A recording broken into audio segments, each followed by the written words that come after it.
स्वागत छ math and think पोइन्टमा, जहाँ ज्ञान, विचार र प्रेरणा एकै ठाउँमा भेट्नुहुनेछ। यहाँ प्रत्येक विचार एक नयाँ परिवर्तनको सुरुवात हो। के तपाईलाई लाग्छ कि तपाईका इमानदार प्रयासहरूको अरूले फाइदा उठाइरहेका छन्? के तपाईले कहिले सोच्नु भएको छ शक्तिशाली मानिसहरूले अरूलाई कसरी नियन्त्रण गर्छन्? हो, आज म्याथ एन्ड थिङ्क पोइन्टमा रोबर्ट ग्रीनको यो विवादित विश्व प्रसिद्ध पुस्तक द 48 लज अफ पावरको चर्चा गर्नेछौँ। यो एउटा सामान्य सेल्फ हेल्प पुस्तक होइन, यो त 3000 वर्षको इतिहासबाट छानिएका ती गोप्य नियमहरूको सङ्ग्रह हो जुन राजनेता, सिपाही र सफल व्यक्तिहरूले शक्ति पाउन प्रयोग गरे। हामी यस भिडियोमा झुटो आशा होइन तर कठोर वास्तविकता सिक्नेछौँ। यहाँ तपाईँका लागि शक्तिको खेल बुझ्ने र अरूको चलाखीबाट आफूलाई बचाउने सबैभन्दा महत्त्वपूर्ण शक्ति, प्रभाव र सफलता प्राप्त गर्ने 48 नियमहरूको सार नेपालीमा पाउनुहुनेछ। अन्तिमसम्म सुन्नुहोला।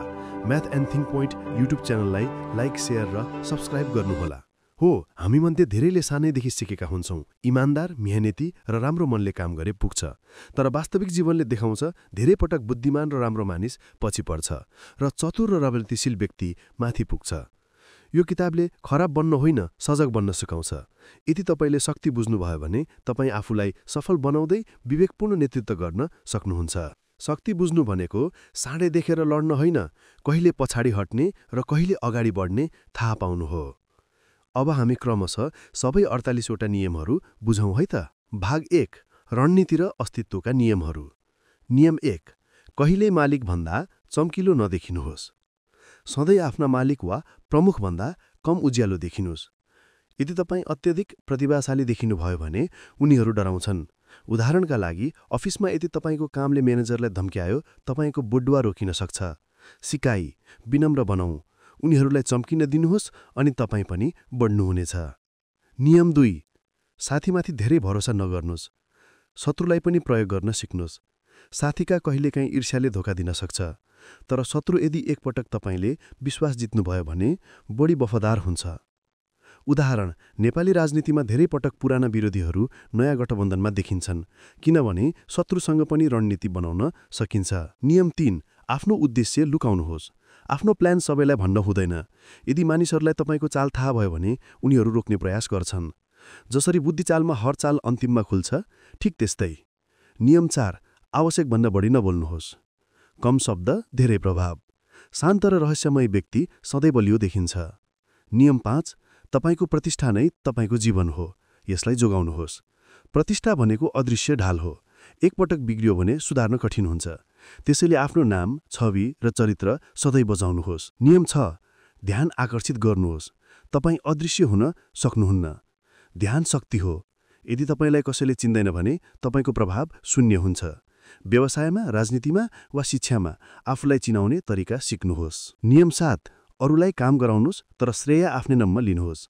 बुद्धिमान व्यक्ति काम बाँड्छ, परिणाममा आफ्नो नाम लेख्छ। नेतृत्व भनेको सबै काम आफै गर्नु होइन, काम गराउन सक्ने कला हो। नियम 8, अरूलाई तपाईँतिर आउन बाध्य बनाउनुहोस्। कहिल्यै भाग्ने नजाने, बरु अरूलाई आकर्षित गर्ने शक्ति बनाउनुहोस्। जो खोज्दै हिँड्छ ऊ कमजोर देखिन्छ। नियम 9, शब्द होइन, कामले जितिन्छ।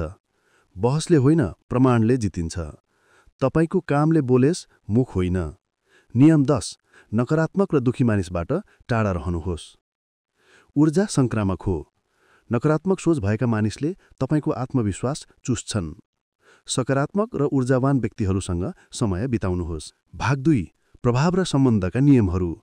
नियम 11, अरूलाई तपाईँमा निर्भर राख्नुहोस्। यदि अरू तपाईँ बिना बाँच्न सक्दैनन् भने तपाईँ सुरक्षित रहनुहुन्छ।